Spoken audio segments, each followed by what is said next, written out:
Au lendemain de ce déferlement de violence, les regards sont donc braqués vers le Liban, très loin du cessez-le-feu de 15 jours annoncé au Moyen-Orient. Le pays s'est réveillé ce matin sonné par les scènes de la veille. Israël a pilonné le pays du Cèdre comme jamais depuis le début de cette guerre, sans frappe menée en 10 minutes à une heure de grande affluence qui plus est. Des frappes notamment au cœur de Beyrouth, sans sommation. Les recherches aujourd'hui de victimes se poursuivent en cette journée de deuil national. Le dernier bilan officiel fait état de 182 morts, 890 blessés. Nous serons dans quelques instants avec Serge Berberi, notre correspondant à Beyrouth, qui était avec nous hier depuis son abri pendant cette opération d'envergure. On va décrypter ensemble évidemment quelle suite possible. Et Belling Nabli nous accompagne pendant la demi-heure. Bonjour. Vous êtes professeur des universités en droit public, auteur de Relations internationales, droit, théorie, pratique aux éditions Pedon. On a vu ce qui s'était passé hier après-midi à la même heure. On va revoir quelques images évidemment très, très fortes depuis les appels au calme nombreux, mettent en évidence les risques que font peser ces derniers développements aussi sur le cessez-le-feu annoncé en grande pompe par Washington. Quelques éléments visuels et explications signés Alexandra Quarini. Au lendemain de frappes meurtrières sans précédent sur le Liban, le jour se lève sur des scènes de chaos dans la capitale. En l'espace de 10 minutes, une centaine de sites ont été frappés. L'armée israélienne dit avoir pris pour cible des infrastructures du Hezbollah. Dans ce quartier résidentiel du sud de la capitale, cet immeuble a été éventré avant de s'effondrer en partie. Israël a frappé ce bâtiment et l'a détruit, alors qu'il y avait des gens à l'intérieur. Ils ont commis des crimes, comme à chaque fois. Des innocents y ont trouvé la mort. À chaque fois, ils prétendent avoir visé des cibles précises, alors qu'il n'y a personne d'autre que des civils et des enfants. En représailles, le Hezbollah dit avoir ciblé Israël en réponse à sa violation du cessez-le-feu. Pourtant, selon l'État hébreu, le Liban ne fait pas du tout partie de l'accord passé avec l'Iran. L'objectif de désarmer le Hezbollah est une priorité majeure. Et l'armée israélienne y insiste et reste engagée sur le long terme. Cet objectif existait avant la campagne, pendant celle-ci et encore davantage aujourd'hui. Nos frappes visent à affaiblir significativement le Hezbollah et à terme à parvenir à son désarmement. Nous n'abandonnerons pas cet objectif. Même son de cloche du côté américain. Pour la Maison-Blanche, le Liban n'est pas concerné. Si l'Iran veut que cette négociation échoue à cause du conflit au Liban, dans lequel ils se font étriller, qui n'a rien à voir avec eux et dont les États-Unis n'ont jamais dit qu'ils faisaient partie du cessez-le-feu, c'est leur choix. Emmanuel Macron, qui s'est entretenu mercredi avec son homologue libanais, condamne avec la plus grande fermeté les frappes israéliennes, tandis que l'ONU, de son côté, met en garde contre un grave danger pour le cessez-le-feu.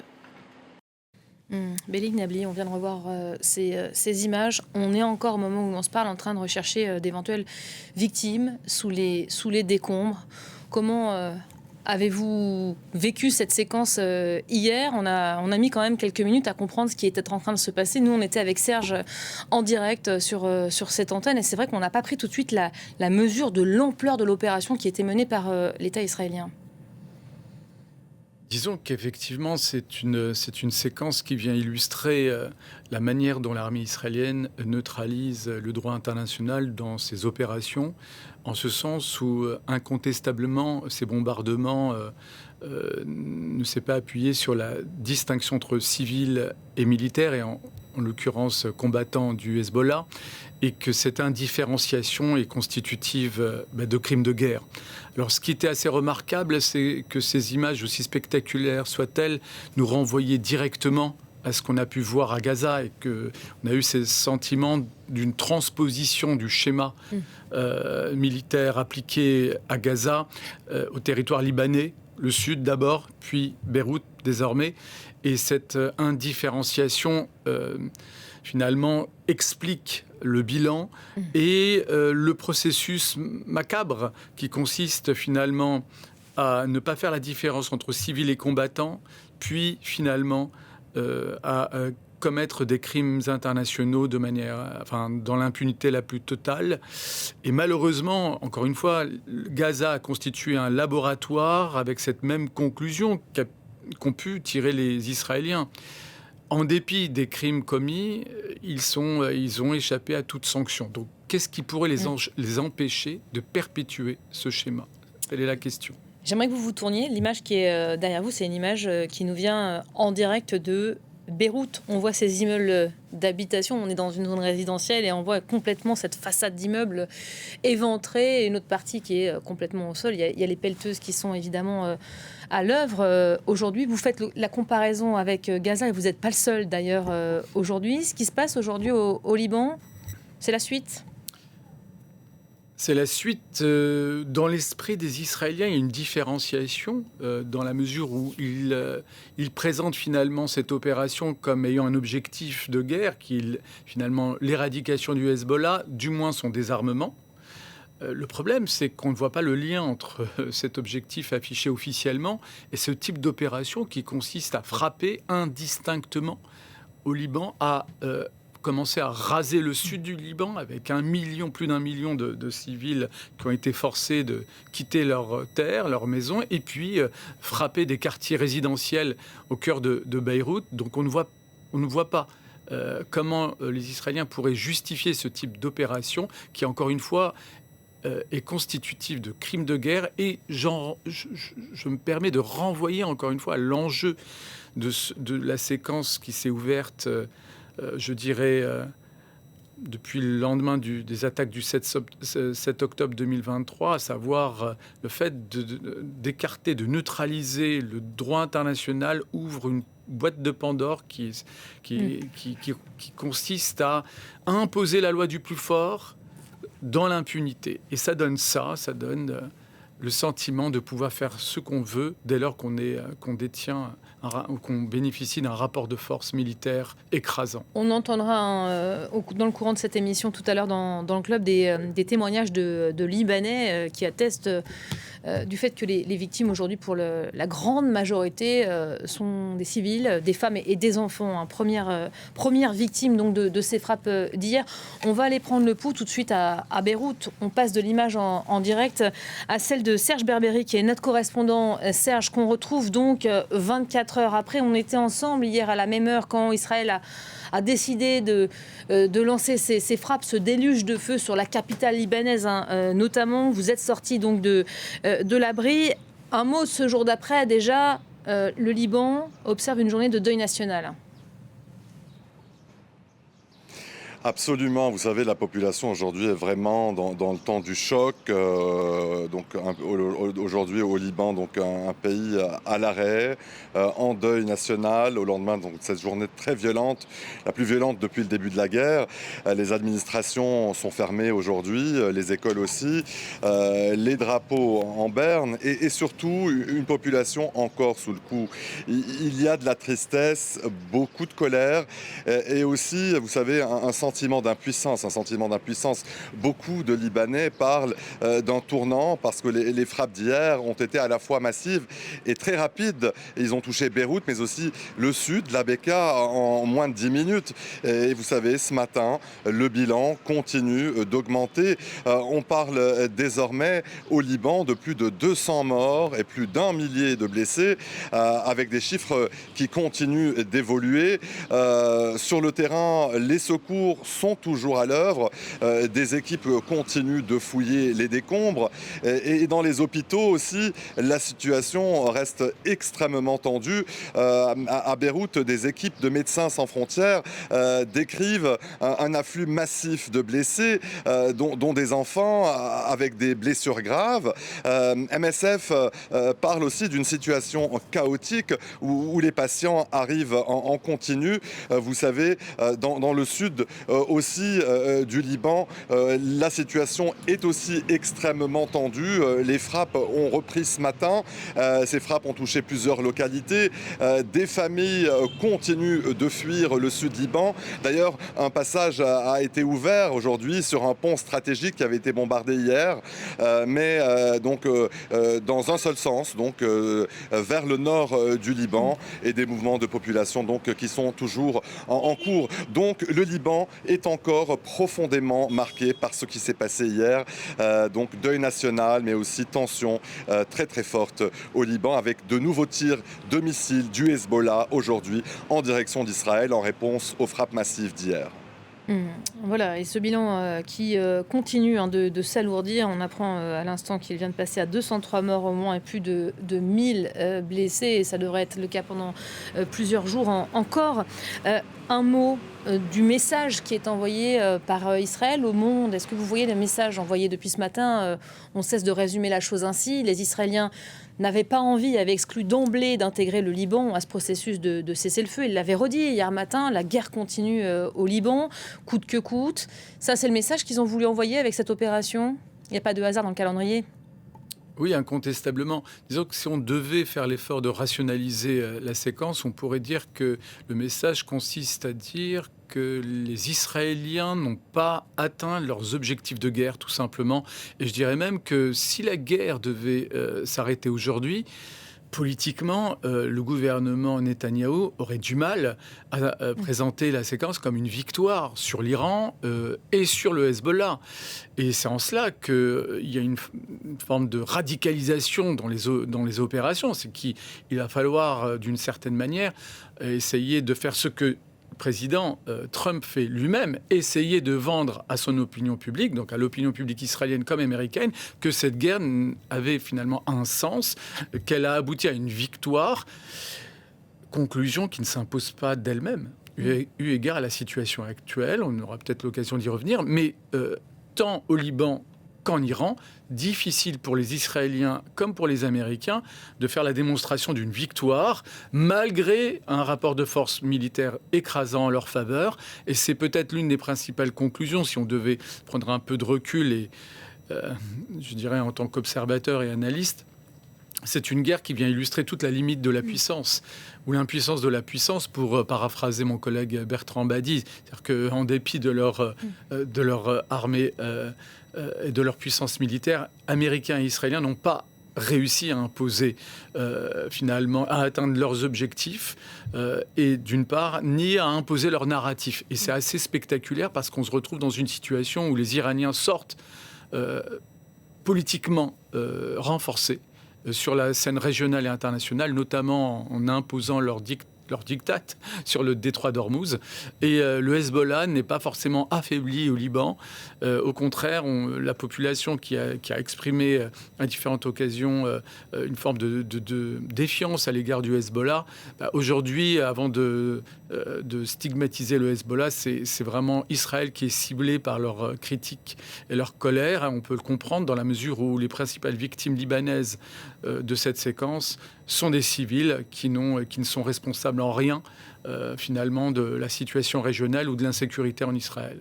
Alors, on va peut-être parler de ce qui est en train de se jouer au lendemain de ces frappes sur la scène politique libanaise. Difficile équation. Hein. On l'a vu notamment vis-à-vis du Hezbollah, hein, qui est un mouvement au Liban qui est parfaitement intégré au sein de la société civile. Serge, il y a un conseil des ministres exceptionnel qui est organisé aujourd'hui. On apprend à l'instant que le gouvernement libanais a décidé d'interdire les armes de groupes non étatiques à Beyrouth. Voilà l'une des annonces qui sort. Absolument, et cette réunion du Conseil des ministres a notamment évoqué les derniers développements sur la situation sécuritaire au Liban et bien sûr les frappes massives israéliennes hier sur la banlieue sud de Beyrouth et dans les autres régions du pays. La question des armes donc à Beyrouth était une demande en tout cas formulée par plusieurs députés libanais, plusieurs responsables libanais qui appelaient le gouvernement à interdire toute présence d'armes dans la capitale libanaise. Vous savez, ces dernières heures, les réactions politiques se sont multipliées au Liban, mais aussi les discussions très concrètes sur la suite pour savoir ce qui va se passer. Beaucoup ont condamné, en tout cas plusieurs responsables libanais ont dénoncé l'escalade majeure et ont appelé à des décisions rapides du gouvernement, mais surtout il y a aussi des tractations en cours. Le Premier ministre Salam s'est entretenu avec le président du Parlement libanais, Nabi Berri, aujourd'hui, avant de rencontrer le chef de l'État.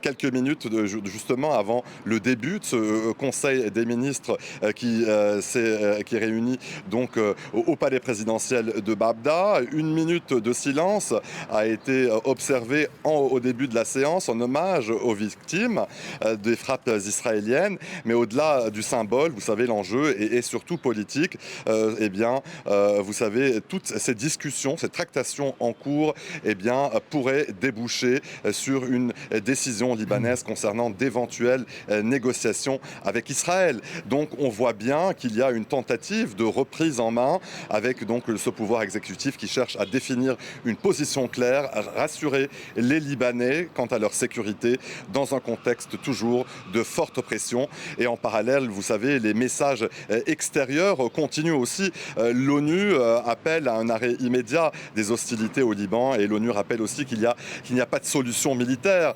Mais sur le terrain, vous savez, la dynamique, elle reste très tendue, ce qui complique considérablement toute tentative de désescalade rapide, en tout cas pour le moment. Et les appels au calme, à la désescalade, merci beaucoup Serge, de toutes parts, de France notamment. Mais avant d'y revenir, je vais vous lire cette déclaration, ce tweet de Benyamin Netanyahou qui vient de tomber. Israël frappera le Hezbollah partout où il le faudra. Finalement, le Premier ministre israélien est en train de redire aujourd'hui ce qu'il avait déjà annoncé la veille. Cette guerre, il est prêt à la continuer. D'ailleurs, ce matin, on a annoncé dans un premier temps la mort, l'élimination du chef du Hezbollah libanais. Finalement, révision a été faite. C'est son neveu qui aurait été éliminé. On voit que cette guerre, elle est sans fin. Quelles sont les limites de l'État israélien et qu'est-ce qu'on peut faire aujourd'hui pour éventuellement discuter, négocier avec lui ?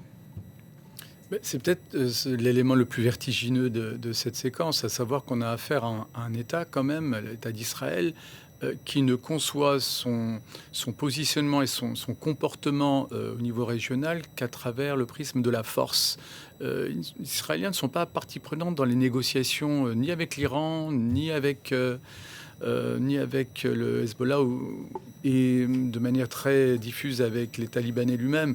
Donc le fait de donner le primat systématiquement à la force, c'est quand même quelque chose de très caractéristique d'Israël et c'est problématique à la fois en vue de la stabilisation et de la sécurisation de la région, sauf à considérer, et je pense que c'est l'hypothèse qui nourrit l'attitude israélienne, sauf à considérer qu'il y a une Pax Hebraïca qui s'impose, autrement dit une hégémonie, une puissance hégémonique israélienne qui tendrait à s'imposer définitivement.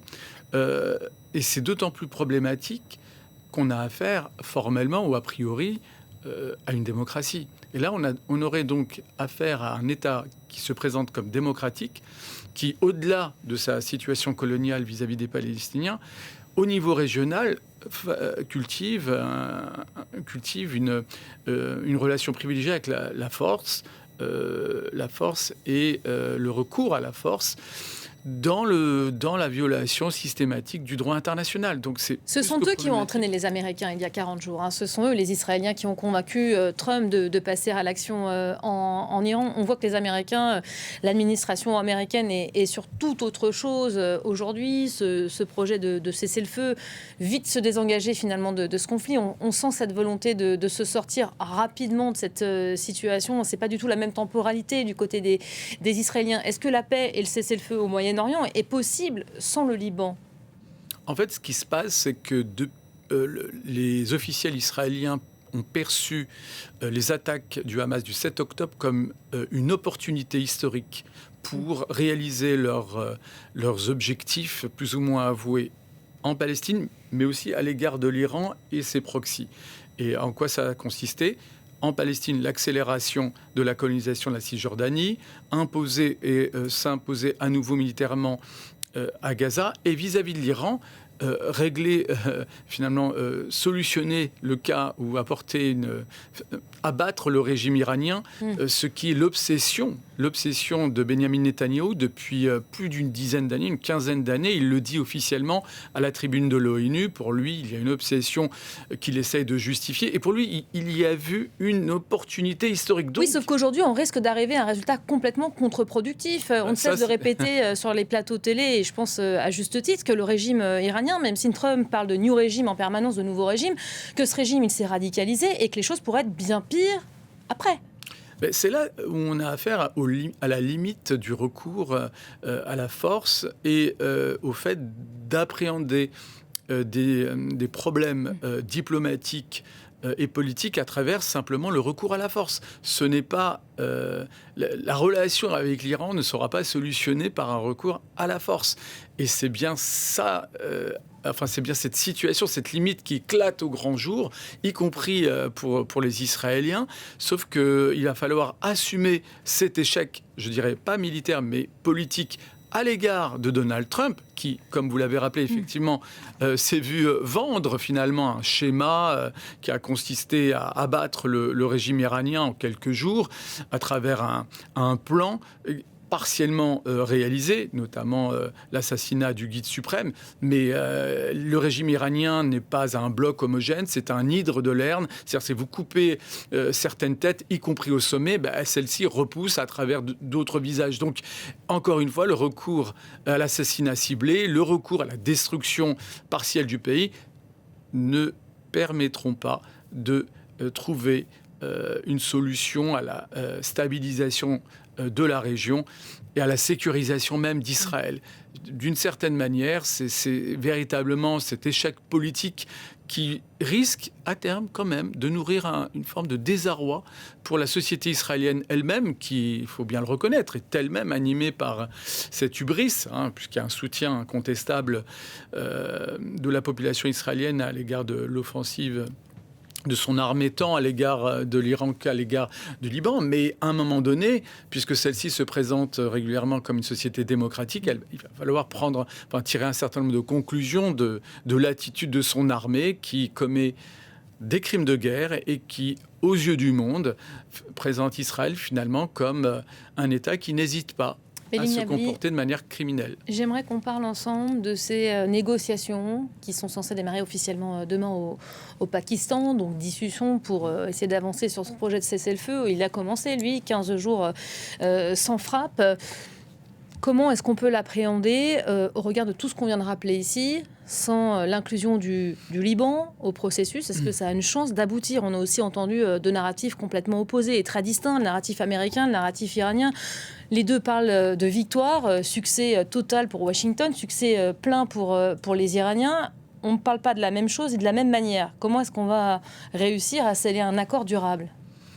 Vous avez raison de souligner ce contraste, mais qui s'explique par un élément très simple, et pour le coup, l'approche juridique aide à clarifier les choses. C'est que l'accord dont on parle n'a pas été formalisé. Il n'y a pas de trace écrite, il n'y a rien de signé. Donc on dit qu'il y a des points qui ont été communiqués ici et là via le Pakistan. Bien sûr, mais de manière informelle. Et ce flou et cette approximation a permis notamment le fait que l'Iran, jusqu'à hier, a attaqué encore ou a mené des opérations sur le territoire de certaines monarchies de la région. Et qu'à l'inverse, Israël se considère comme encore libre d'attaquer et d'agresser le Liban.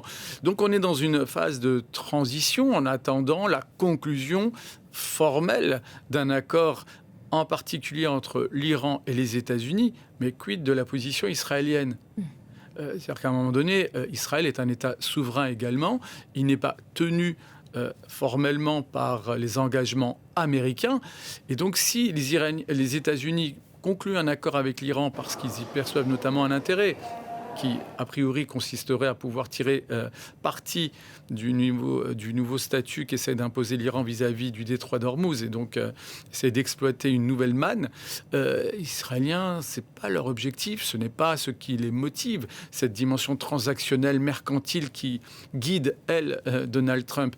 Ils sont dans Quelle une autre place perspective. Ils vont tenir dans les débats, d'ailleurs, les Israéliens? Est-ce qu'ils ont l'intention de se faire une grande place A priori, formellement, ils ne seront pas représentés, ils n'interviendront pas directement. On peut imaginer. On a la notion d'une délégation américaine et iranienne qui arrive à Islamabad, effectivement, dans les heures qui arrivent, mais rien sur les Israéliens pour le moment. Voilà.